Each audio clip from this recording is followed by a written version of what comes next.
Well, an rud atá eisteach faoi uircéalta choireachta nó bleachtareachta ná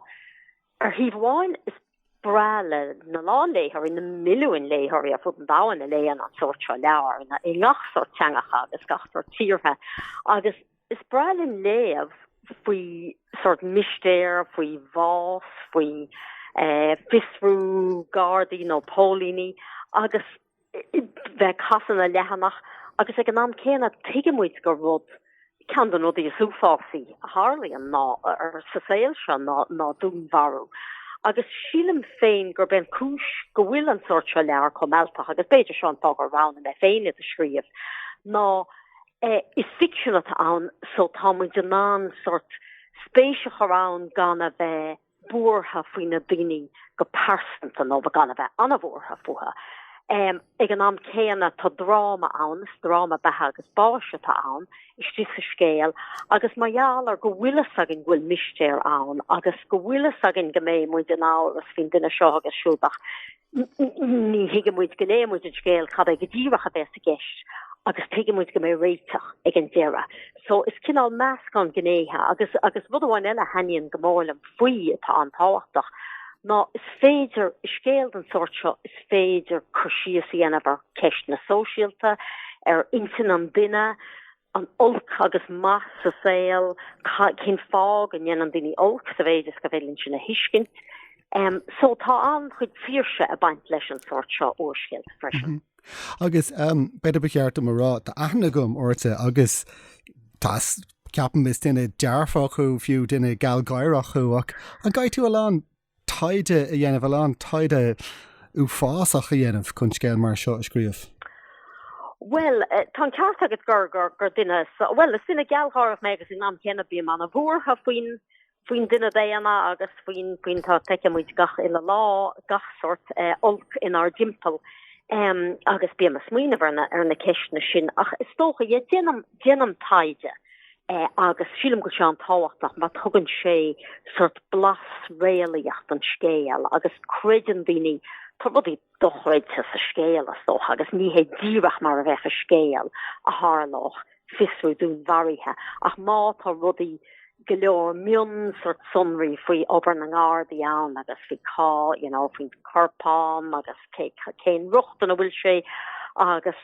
conas mar dhéanta fisrú gardaí agus mar sin dé ceapan go greidan an léthir an scéal ar bhealach a táhachtach. So hálas san leir seo gur chola mé agalabhar réidir na Gaeltachta le fear as Connemara a bhíoch ina cheanfort in sna gardaí i mai le clia agus a bhíoch ag tréáil bleachtarí.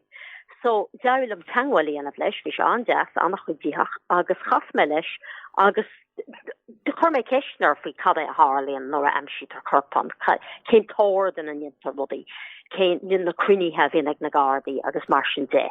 So sin sampla bháin a minn tá taide ar lína a rinne méach den leabhar river seo bhí de chas mé leis an dochtar nó an Tullab Mary Cassidy atá a bhíon a patiolí stáit. So ghlach an andáí ar leis an taide. Agus má dátú déanamh do chuid taide ar lína an gapan an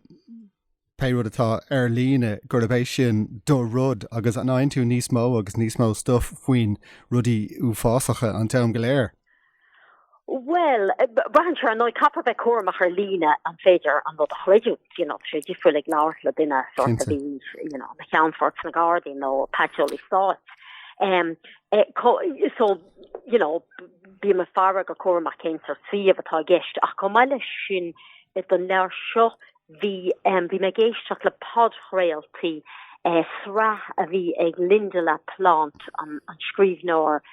Sassanach a scríomh don telefís Prime Suspect an thresh in the city of London agus tá sra ag í maiall ar ceistin a forensic agus fu me roint ólis an a úsáideach agus cúpla smuoineh don scéal seo ó rudí a dúrach sa fad créaló sin. So bí a smuoineh cinál is rud grána é seo agus béidir ná bhhailm féin Corpán a fórbás foréignúil eáil tá me cinnte náhaith le héandan agan ach fós is socha go me nám háú.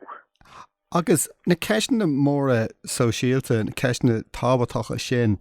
An é sin táhachtach ditse go bhfuil tú ann iad a phlé san urscéal seachas ag scríomh mar éiriseoir. Bhfuil sé simú é sin dhéanamh. Tá sé simúil sin dhéanamh agus tá sé táach dom chana ag go leor blianta am a héal ag obair le RTE ar chláircha radio agus chláircha telefíse agus bhí me plé le scéalta fíoriciúla fíor scéalta dó sin agus bhí sin an simúil agus dóla me lán a háirinn am síle mar scríbhneoir agus dócha mar scríbhneoir fiction tá síorse a baint leis. Rudi cinál conas mar insítar an scéal agus cadéad na gnéhead an scéal a hagan chun cin agus sílam godogan fiction seans doin tiiscin difriúile áil ar cheist na socialta mar hampla bhainean le foréigen agus cad a hálíon cén tunnachirta ag ar saoil persons a daoine ar an gaidirh idir daoine agus bíam a léamh faoine ceisna searénos agus na sima go mintú mar bain siad le ar saoil mar gine déanana chuidim. bhfuil mé an tanmhas an slíon ra sé dul ón ceist mór amháin ag ceist eile agus rud mar sin. Ach is an é sin an tríú count is rá? Well, sin ceathrú count sa tre an chéad count nírá an chéad count bás toban hí an charachtar an lár charachtar ifan na gíormada ír iriseoir so bhí me an chuidégan am a haí beidir a úsáid céig ar iriseoir nuachtain a bhí sa charachtar seo rud nach near na misisiad áíire ach an charachtar sin fágann si bailile clíal tin sin a cónaí ar hós an Atlantic ar lehin na svéra agus is bhí siad fisrú sa chéad leabhar bhí siad fisrú nó hána ceist na faoi duine fórbás na blianta riva agus ceapach na timpiste bhí an. So is sa dara ceann a hánig an dara lár charachtar seo an gard a réim an seoige sa scéal. Beidir bhfuil a caracín léite agam. Ach just chun rá is féidir leis an léthir tosnú ar ihar cethar gan a bheith rómhórtha nach bhfuil na cín eile léite. Tá súlam graf is féidir is mar sin scríban so is féidir a le bhí néan ord agus chuann siad le na chéile ach fós. Ó hebh charactéirí a bhí a chuint faoin Raymond seoige an precise príomh character an Garda. Raymond Bocht céirt faoi le character an Forbert an character tá sé fás in a Garda tá sé géirí bheith ina bhleachtaire ach bhfuil sé beagnach dahead in is sinna. Well, an scéal a thug me a réimen ar dúsnar a tháinig sé san leabhar buile marfach ná go bhfuil sé obair i gcúsaí riamhreachta ar sa déimlíana sol an necha sé i tréáil mar háda so thug sin seansta mé dhéana beag an ní sinna ach gan taithí anna ada bheith against na Gardaí an am sin agus inis tá sé géirí bheith na bhleachtaire agus tá an ceart agad tá sé Tarlíonn Ferbert ar a héal persanta in nach scéal credim agus Tarlíonn sé in san urscéal seo Sa Pholl Báite agus chomáile sin tá sé drídum níos cóngarí don spruction go bhaid sé an deis agus de bhfuir mar hiigim ón na daoine a lá me leons na Gardaí.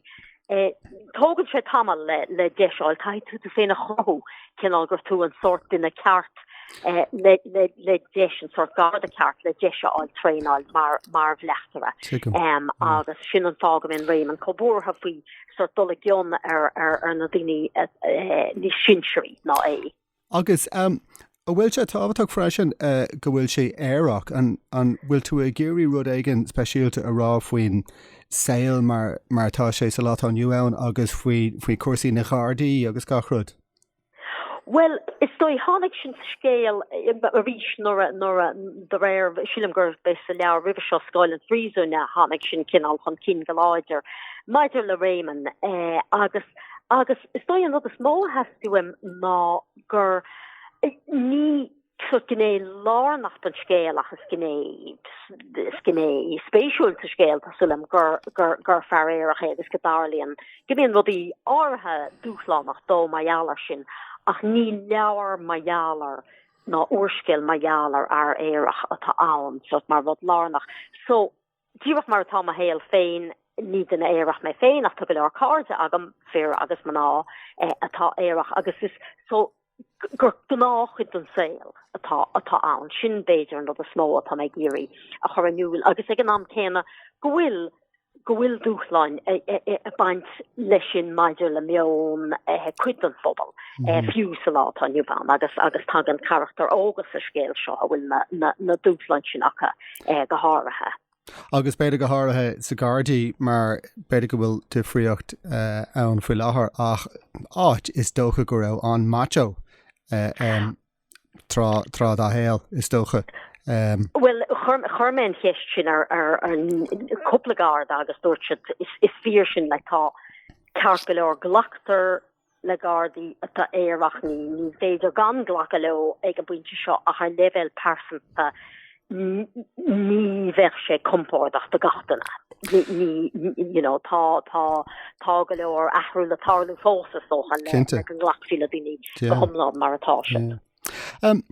Anna, agus tú ag scríomh an scéal agus denmh do chuid taide, an raibh tú ag siúil timpeall an ceantar i denmh le slát tewas ag fécant mar tá sé cá crin. Well is beidir go bhfuil an comparáid le James Joyce go dasach, go raibh sé na choní san idáil agus bhí sé scríomh ag a antín am lá clí ará cé go ards atá an sconsa sin an dáile a mé duine in an léimthar an sconsa. Bhí mé smuoine faoin sin a bhí mé mart ana gom tá curamach a gom sa ar an ceantar gan éras ach an Ián beag i lá an ann agus gach ileród ach an raibh tú a dul timpeall le mar dúirt mé le slát hawas le gach ileród a bheith crin. Well, ní ras slát tóis agam im láb ach cínte bí tá mé a chonaí a gilmhainan le bris tro a blian agus is breile an cantar agus si scití an lifa in ruhid na hinse tá an lifa oscailte sin gan balla le na híh agus mar deirtu tá Ián beag inis beag ar an Ián in áilte tá cinál fiáin agus fós níl seach 2 kilometer go lá na cachracha socha ar an áin agus is ítach an cantar é sílam agus